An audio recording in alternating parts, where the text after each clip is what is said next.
Teman-teman yang baru akan terjun di dunia wedding fotografi mungkin ngerasa bingung ya. Ketika mau motret wedding, khususnya wedding preparation itu kira-kira apa aja nih yang mau difoto nih. Karena kadang-kadang kita bisa blank di sebuah lokasi pemotretan. Jadi di video kali ini saya akan bicara tentang 3 hal yang biasanya sering lupa ketika motret sebuah wedding preparation. Subscribe di channel ini, stay tune, dan kita akan ketemu dalam waktu beberapa saat lagi.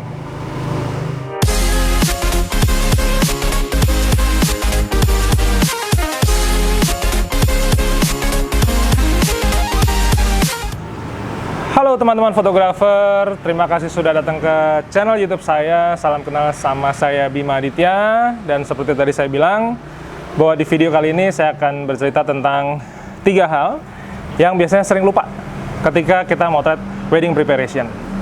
Nah, yang pertama adalah flower bouquet. Jadi flower bouquet itu sebenarnya adalah sebuah buket bunga. Biasanya bisa Amazon lily, bisa mawar, bisa gabungan krisan, segala macam. Ini biasanya sering lupa. Jadi karena pada waktu touch up, pada waktu make up, biasanya si bride itu kan pasti punya flower bouquet, tapi flower bouquetnya disimpan sama wedding plannernya atau disimpan sama keluarga sehingga nggak kelihatan kasat mata. Nah, biasanya kita ini sebagai wedding photographer sering lupa. Baru ketika mau blessing ceremony atau sebuah pemberkatan nikah, baru ingat bahwa, oh iya, flower bouquetnya tadi belum difoto. Padahal flower bouquet itu adalah sebuah benda-benda menarik, detailing ya di bidang sebuah rangkaian wedding photography procession, dan itu sangat menarik untuk difoto karena kita bisa taruh dia di sebuah cabang pohon, kita bisa taruh dia di sebuah kursi, atau bahkan kita bisa mengcombine dia dengan sebuah artificial light yang datang dari lampu kamar hotel misalnya, atau dari perpendaran window light di sisi jendela resortnya. Jadi hal pertama yang biasanya sering lupa, jadi teman-teman harus ingat ya, yaitu flower bouquet. Yang kedua yang sering dilupakan adalah portrait groomnya. Groom atau mempelai laki-laki ini biasanya kelupaan. Jadi begitu kita datang, kita udah langsung hai motret ke sana, ternyata groomsnya atau mempelai laki-lakinya lupa difoto. Difoto itu artinya benar-benar foto sendirian, dibikin pose yang menarik, kemudian di capture momennya. Nah, ini sering lupa. Yang ketiga adalah portrait bride-nya atau portrait si mempelai pengantin perempuannya. Ini juga sering lupa karena kalau kita bicara tentang wedding ya, misalnya weddingnya pas sunset, di mana kita mulai make up biasanya mungkin jam 3 karena lama make upnya mungkin ya, sehingga si bride-nya itu lupa untuk difoto. Nah, ketika udah mulai lupa, udah mulai masuk rangkaian blessing ceremony, itu udah telat tuh kita mau melakukan itu. Jadi memang momentumnya nggak banyak, waktunya juga nggak banyak, cuman kita mesti make sure bahwa tadi flower bouquet, portrait groomnya, dan portrait bride-nya harus difoto ya. Ketika teman-teman sudah bergabung di online kelas saya di 7 Weeks Photography Mastery, nanti akan banyak list lagi. Jadi saya sih menyebutnya semacam shooting list ya, yang biasa dilakukan ketika kita mau memotret wedding preparation. Jadi teman-teman yang mau ngikut kelas 7 Weeks Photography Mastery bisa download linknya di bawah, ada free chapternya. Jadi teman-teman tinggal sign up, ada nama, email, udah tinggal sign up aja. Nanti teman-teman bisa langsung masuk ke kelas gratisnya. Nah, sekarang kita akan bicara tentang tata krama ketika kita mau motret sebuah pernikahan. Kebanyakan kesalahan yang dilakukan oleh banyak fotografer adalah begitu dia datang, ini dia langsung ambil kamera di tas, langsung foto. That's totally wrong. Itu salah besar. Karena bukan seperti itu yang diharapkan. Fotografer itu harusnya bisa menjadi sebuah partner atau teman, dan kita nih harus blending dengan keluarga si bride dan groomnya. Jadi yang pertama, ketika teman-teman mau motret sebuah pernikahan, itu bahkan nggak usah keluarin kamera dulu, tapi greetings dulu. Halo, selamat pagi, apa kabar, nama kamu? Jasmine ya, terima kasih sekali sudah menggunakan jasa saya. Jadi sebenarnya ibaratnya semacam basa-basi ya. Jadi intro kalau di lagu ya ada intro ya. Jadi ketika saya motret di Bali, karena kliennya kebetulan orang asing, maka yang akan saya lakukan pertama kali adalah greetings. Saya biasa lakukan, hello, my name is Bima Aditya, are you Jasmine?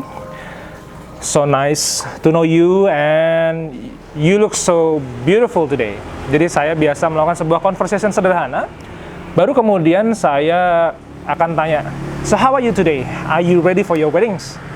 Setelah itu dia nanti akan bercerita banyak tentang persiapan pernikahannya. Oh iya, I got beautiful rings, misalnya dia bilang gitu.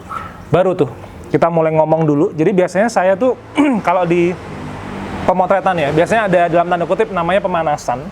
Saya bahkan nggak perlu keluarin kamera, karena ketika saya ngobrol dengan si bride-nya, bride akan lebih relax, keluarganya juga akan tahu bahwa saya fotografernya. Dengan begitu mereka akan dengan senang hati dan tidak canggung ketika saya berada di sekitaran mereka. Nah, ini yang perlu teman-teman lakukan. Baru ketika sudah blending situasinya, teman-teman baru ambil kamera, kemudian pasang memory card, lensa, baru deh foto-foto. Nah, ketika teman-teman melakukan ini, maka nantinya tidak akan ada jarak. Jadi ketika teman-teman misalnya tadi tanya tuh, so where is the flower bouquet? In other rooms, misalnya dia bilang begitu. Ya sudah, teman-teman bisa pergi ke ruangan itu, atau bilang ke wedding planner-nya, misalnya, would you please to bring me the flower bouquet because I want to take a pictures in a short way, misalnya gitu.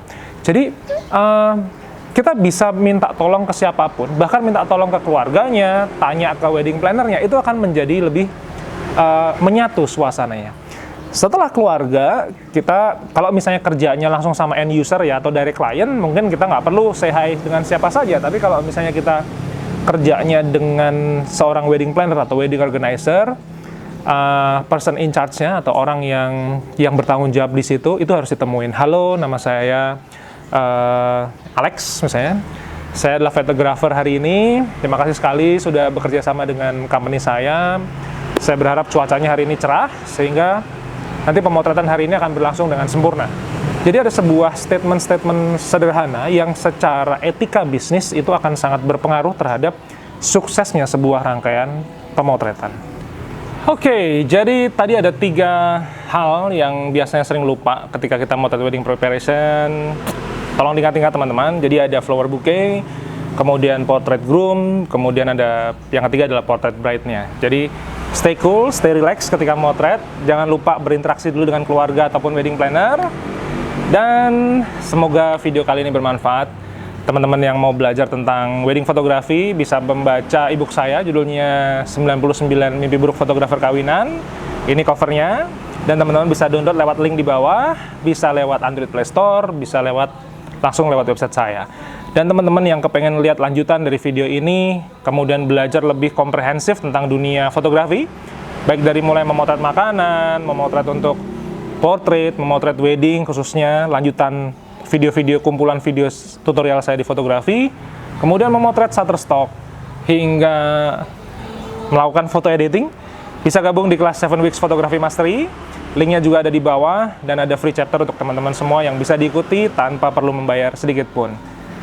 Stay tune di channel ini, subscribe, bagiin ke teman-teman, saudara-saudara yang bergerak di wedding fotografi. Sampai ketemu di video berikutnya.